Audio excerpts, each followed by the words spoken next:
생명 철학을 왜곡해서는 안 돼. 불교는 이론적으로 철학에 속합니다. 그러나 실천하면 종교가 됩니다. 이념, 즉 관념이냐 아니면 실천이냐에 따라 종교나 철학으로 구분이 되어지는 것입니다. 관념이면 철학이고 실천이면 종교가 되는 것입니다. 동서양에는 많은 철학이 있고 철학자가 있습니다. 불교는 동양 철학에 속하며 특히 우리나라에서는 유교, 토속신앙, 주학, 도교 등과 어울려버려서 혼합된 철학으로 생각하기가 쉽습니다. 현대를 살아가는 우리들은 과학을 믿습니다. 그러나 과학만이 인간의 고뇌를 잠재울 수가 없고 밝힐 수도 없는 것입니다. 그렇기 때문에 옛날의 객기를 물리는 것이라든지 아니면 정한수의 의미가 불교에 접목되어 이상한 불교 철학이 되고 말았다고 봅니다. 칠성이나 용왕 그리고 산신은 불법과는 거리가 먼 이야기입니다. 그러나 민중의 신앙은 불교 이전에도 존재하고 있었으므로 이런 토속 민중사상과 접목이 자연스럽게 이루어져서 오늘에 이른 것입니다. 여기에서 분명하게 짚고 넘어가야 하는 것은 불법 철학의 근본이 왜곡되고 생활 종교라는 이름 아래 이상한 방향으로 흘러가는 것은 누군가에 의해서가 아니라 승과 속에 의해서 이렇게 만들어졌다는 것을 부인해서는 안 됩니다. 불교는 불법을 근본으로 한 생명론에 중점을 두고 화타행을 목적으로 수행하는 종교인 것입니다. 여기에서 우리 불자들은 몇 가지 확고한 신념을 가지고 있어야 합니다. 불도 수행을 마음을 안정시키는 것 정도로 생각해서는 안 된다는 것입니다.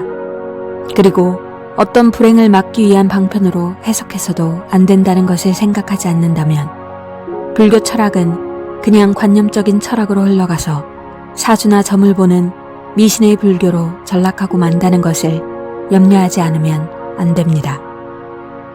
불교 철학으로 보면 이 세상은 불의 세계와 마의 세계로 구분이 됩니다. 불과 마를 혼동하거나 혼합 아니면 대동소이한 관념으로 치부해버리면 위대한 불법은 더 이상 미래를 향하여 존재할 수가 없게 될 것입니다. 왜냐하면 불법이 미신적으로 되면 부처의 불력과 법력이 소멸되기 때문입니다.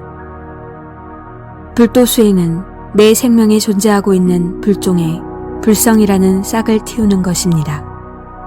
용기를 가지고 생활에 임하며 어떤 장마도 이길 수 있는 강력한 생명력이 스스로 생겨 고난을 이겨나가는 지혜로 승화시키는 작용이 바로 자행입니다.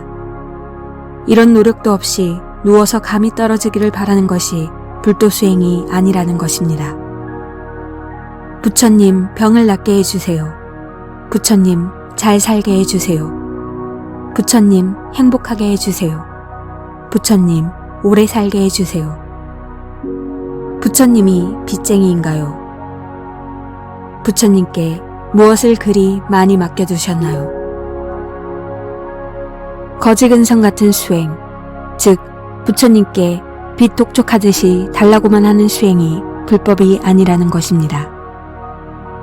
이것이 불법이고 종교라면 이는 만고의 진리를 외면하는 하나의 미신에 불과한 타락한 불교로 될 뿐입니다. 불도 수행에 있어서는 반성과 실천만이 있습니다. 어떤 수겁이라도 이타행에 면려하면 수겁이 바뀐다는 것이 불법입니다. 병자는 부처님께 기원하면 나의 생명에서 약사열애의 생명이 솟아나게 합니다. 밤을 낮삼고 낮을 밤삼아 반성하고 참여하고 기원하면서 부처님 죽을 때까지 심부름을 하겠습니다. 라는 서약이 확고하게 섰을 때 고뇌가 없어지는 것입니다. 어떤 문제가 생겼을 때는 무엇보다 지식이 아니라 지혜가 필요합니다.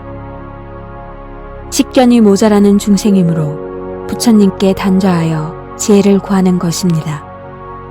자신이 기원하여 수겁을 바꾼다는 것입니다. 수겁을 바꾸는 사고방식은 숙습에 의해서 결정됩니다. 숙습은 자신의 힘으로 어찌할 수 있는 것이 아닙니다. 생각을 바꾸면 미래가 보인다는 말이 있습니다. 위대한 불법이라도 중생으로 하여금 부처님보다 사람을 따르라고 말한다면 이 세상은 점점 삼독이 강성한 세계로 될 수밖에 없을 것입니다. 부처님이 산신보다 못하다는 소리를 듣는 것은 수행자 중에 부처님 어깨에 걸터 앉은 사람들이 있기 때문입니다. 생명 철학을 왜곡하면 인간의 불행을 끊을 수 없을 뿐만 아니라 행복으로 들어가지 못한다고 법화경 생명 철학에서는 가르치고 있습니다.